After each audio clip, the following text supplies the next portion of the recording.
और अल्लाह के फजल से मतलब एज जनरल सेक्रेटरी पंजाब मैं जीत गया इलेक्शन। आपके ख़िलाफ़ कैंपेन मरकज़ से हुई थी, वो सैफुल्लाह न्याज़ी देर बाद मुझे बताया कि ज़की साहब आपके ख़िलाफ़ मरकज़ से कैंपेन हुई थी लेकिन फिर भी आप जीत गए। बिस्मिल्लाहिर्रहमानिर्रहीम, अस्सलाम वालेकुम। चैनल को सब्सक्राइब ज़रूर कीजिएगा ताकि आप तक जो भी तहरीक इंसाफ की हिस्ट्री चल रही है किस्त ब किस्त ताकि आप तक पहुंचती रहे।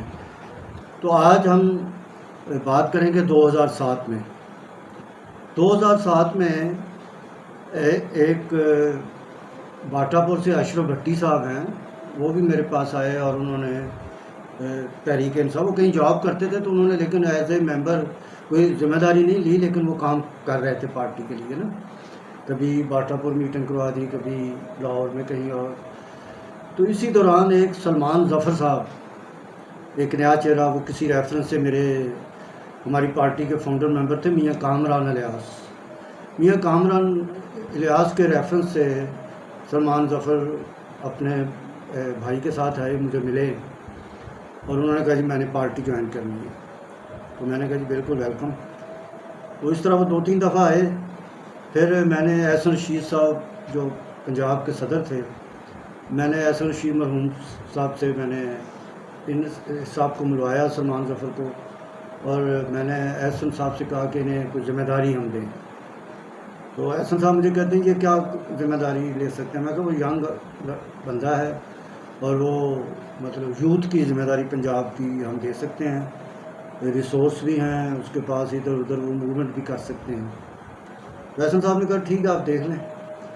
तो इस तरह करके 2007 में सलमान ज़फ़र को हमने पंजाब का यूथ का प्रेसिडेंट बनाया और उन्होंने फिर जहाँ भी हम जाते, हमारे साथ भी जाते, अकेले भी जाते, उन्होंने पूरे पंजाब में विज़िट्स किए हमारे साथ। एहसन रशीद साहब, मैं होता था, तारिक फ़ारूक मिर्ज़ा साहब भी होते थे। इस तरह कर एक टीम मतलब हम निकलते थे बाहर। तो उमर चीमा थे इंफॉर्मेशन सेक्रेटरी। तो एक उस वक्त ख्वाहिश पैदा हुई, मेरे दोस्त हैं उमर चीमा साहब, उनके दिल में ख्वाहिश हुई कि मैंने जनरल सेक्रेटरी पंजाब बनना है। तो एहसन रशीद साहब ने मुझे कहा कि क्यों ना पार्टी में हम 3-4 उहदों पे इलेक्शन करवा लें। जो हमारे वर्कर एक्टिविस्ट हैं पूरे पंजाब में, 36 डिस्ट्रिक्ट थे उस वक्त पंजाब के, तो उनकी एक लिस्ट बना ली जाए, उनके टेलीफोन नंबर उस पर लिखे जाएं और उनसे फिर कैंपेन भी उनके ऊपर की जाए और मेरा भी इलेक्शन कराया जाए। एहसन रशीद साहब कहते हैं कि मेरे मुकाबले में भी अगर कोई आता है तो ठीक है। इस तरह इंफॉर्मेशन सेक्रेटरी जो होता है वो भी एक अहम होता है, तो उसके ऊपर भी हम करवाएँ, इलेक्शन करवाएँ। और कारकुनों का इलेक्शन एक तो होता है ना मेंबर, तो मेंबर कई दफ़ा नहीं जा रही है। मेंबरों का इलेक्शन हमने करवाया था ना 2013 में, उसमें बड़ा प्रॉब्लम आया क्योंकि वो मेंबर तो आम बेचारे राह चलते हो कि हम जब मेंबर बना लेते हैं और उसे वोट का भी हक दे देते हैं सियासी पार्टियों में, तो उसे पता नहीं होता कि फ़लाँ बंदा जो है उसका क्या वर्थ है पार्टी में, कितनी वर्किंग है। तो वो फिर वो मसाइल पैदा होते हैं जो कि हुए 2013 के इलेक्शन में। तो बहरहाल ये मैं भी मान गया, उमर चीमा साहब भी कहने लगे ठीक है लड़ लें। इस तरह करके अपने जमशेद भट्ट साहब इंफॉर्मेशन सेक्रेटरी के लिए थे और मुजीब अहमद शेख साहब थे, वो भी इंफॉर्मेशन सेक्रेटरी के लिए थे। तो इस तरह करके ये पैनल बना और मेजर अहमद साहब बने इलेक्शन कमिश्नर पंजाब के, उन्हें बनाया गया और उन्होंने इलेक्शन करवाया था। तो इस तरह करके ये फिर उस इलेक्शन के लिए एक असूल और ज़वाबित तय किए गए। ख़ासकर उसमें ये बात तय की गई कि जो मरकज़ है वो सूबे के किसी कैंडिडेट का साथ नहीं देगा और कोई वो अपनी मतलब कैंपेन नहीं करेगा किसी की।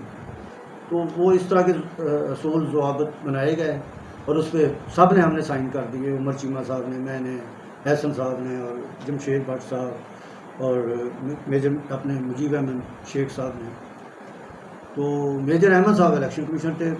तो मोहम्मद ख़ान मदनी 2006 में आ चुके थे पार्टी के अंदर। वो उन दिनों पंजाब यूनिवर्सिटी में डी फार्मेसी कर रहे थे, स्टूडेंट थे, यंग थे, और वो आते थे अक्सर हमारे पास दफ्तर में। तो और हमारे साथ पंजाब में वो विज़िट करने के लिए भी जाते थे। तो 2007 में बल्कि इलेक्शन की निगरानी भी उन्होंने की, मेरे वो पोलिंग एजेंट बने और उमर चीमा साहब के राव राहत साहब बने। तो इस तरह करके एक लिस्ट बनाई गई पंजाब के वर्कर्स की जो कि एक्टिव थे, जो कि काम कर रहे थे, उनके विद टेलीफोन नंबर उनकी एक लिस्ट बनाई गई। और उस लिस्ट को उमर चीमा साहब ने भी देखा, मैंने भी देखा, हम सब ने वो उसकी तसल्ली की कि इसमें कोई ऐसा नंबर तो नहीं है कि जो वर्कर ही नहीं है पार्टी का। दोबारा उमर चीमा साहब ने भी उस पर वेरीफाई किया, दस्तखत किए, मैंने भी साइन किए, और इस तरह बाकी दोस्तों ने भी कहा कि ओके। और एस रशीद साहब ने ख़ास कर ये कहा मरहूम ने कि बिल्कुल ठीक है, यही एक्टिविस्ट और यही वोट डालेंगे। तो हम सबको 15 दिन दिए गए कि, और सबको लिस्ट दे दी गई कि भी आप अपनी टेलीफोन नंबर पे कैंपेन करें या आप जाके कैंपेन करें, वो आपकी मर्ज़ी है। 15 दिन के बाद इलेक्शन होगा। तो 15 दिनों में सब ने कैंपेन की और उसके बाद इलेक्शन हुआ। जब इलेक्शन हुआ तो मेजर अहमद साहब ने ये इलेक्शन करवाया था, और मदनी साहब मेरे पोलिंग एजेंट थे, राव राहत साहब थे इनके अपने उमर चीमा साहब के। तो इस तरह करके सारा दिन 5 बजे तक वोटिंग होती रही, कारकुन आते रहे, जाते भी रहे। फिर जब शाम हो गई, 5 बजे पोलिंग बंद हो गई, उसके बाद काउंटिंग हुई वोटर्स की, और अल्लाह के फजल से मतलब एज जनरल सेक्रेटरी पंजाब मैं जीत गया इलेक्शन, और अच्छे वोटों से जीत गया। और दूसरी तरफ जो हमारे मुजीब अहमद शेख साहब थे वो इंफॉर्मेशन सेक्रेटरी जीत गए। तो जो एस रशीद मरहूम थे उनके मुकाबले में कोई भी प्रेसिडेंट के लिए नहीं आया था, पंजाब प्रेसिडेंट के लिए, वो अनअपोज हो गए थे और वो प्रेसिडेंट पंजाब बन गए थे। तो इस तरह करके मतलब ये इलेक्शन ख़त्म हुआ शाम को, और अनाउंसमेंट मेजर अहमद साहब ने की, तो सारे अपने अपने घरों को चले गए।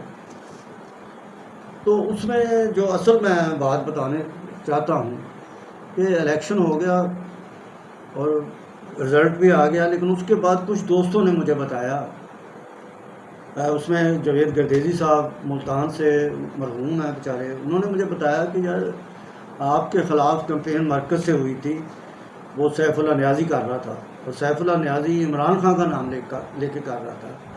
और हम उन्हें ये कह रहे थे सैफुल्लाह को, यार अमीन ज़की का कारकुनों के साथ रब्ता है और वो कारकुनों के साथ बड़ा मिलजुल के रहता है और उनकी कॉल सुनता है, बात करता है।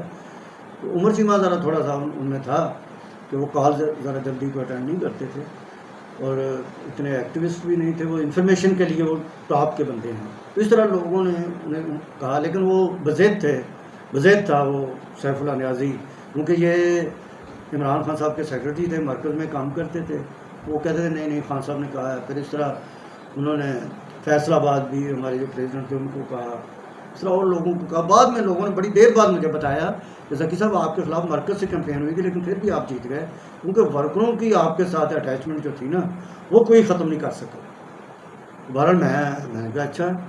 तो इन दिनों इमरान खान साहब से भी मुलाकात होती रही, और एहसन साहब से मैंने कहा कि इमरान खान साहब ने मुझे मुबारकबाद नहीं दी, कहते नहीं वो दे देंगे मुबारकबाद। तो एकदम फिर बाहर मिले और हेलो हाय हुई उनसे। तो मेरे कहने का मकसद ये कि ये जो कुछ भी हुआ था उस इलेक्शन में, ये आप जिस ओहदे पे भी हैं, आज भी जो तंजीमें हैं, अगर उनका कारकुनों से रब्ता है और कारकुनों की हर मुश्किल को सुनते हैं, उनके प्रॉब्लम को सुनते हैं, तो उनको कोई भी नहीं हटा सकता। मतलब वो चलेंगे, काम करेंगे और उनको वोट भी मिलेंगे, और अपने हलके में भी उनको वोट मिलेंगे, क्योंकि वो लोगों से राब्ते में रहते हैं। जो लोग जो नहीं राब्ते में रहते वो आप देखें बड़ी जल्दी सियासी पार्टियों के ओहदों से फारग हो जाते हैं। ये मेरी आज इस एपिसोड में ये उन लीडरान के लिए भी मेरी रिक्वेस्ट है कि वो कारकुनों से राब्ते रखा करें, और यकीन करें आपके ख़िलाफ़ कोई भी अगर होगा, लेकिन कारकुन आपके साथ खड़े होंगे। ये मेरे साथ 2007 में हुआ और मैं सेक्रेटरी जनरल इलेक्ट हुआ। तो उमर चीमा मेरे दोस्त हैं, तो वो फिर मैंने इमरान खान साहब से रिक्वेस्ट की, हामिद खान साहब से भी कहा, और एहसन रशीद साहब से ख़ासकर रिक्वेस्ट की कि आप इमरान खान साहब से कह के इन्हें मरकज़ में ले जाएं और मरकज़ में इन्हें इन्फॉर्मेशन सेक्रेटरी बना दें। फिर बाद में उन्हें बना दिया गया। तो मेरे कहने का मकसद ये है कि ये इस तरह का हुआ इलेक्शन, और अल्लाह ताला ने बड़ी इज़्ज़त दी, और फिर इस तरह 2008 आ गया। और 2008 में भी आपको मैं बड़ी अहम बातें बताऊँगा, और जिस तरह इसमें इस एपिसोड में बताई मैं, तो मैं इन्हीं अल्फाज से आपसे इजाज़त चाहता हूँ। खुदा हाफ़िज़। Thank you.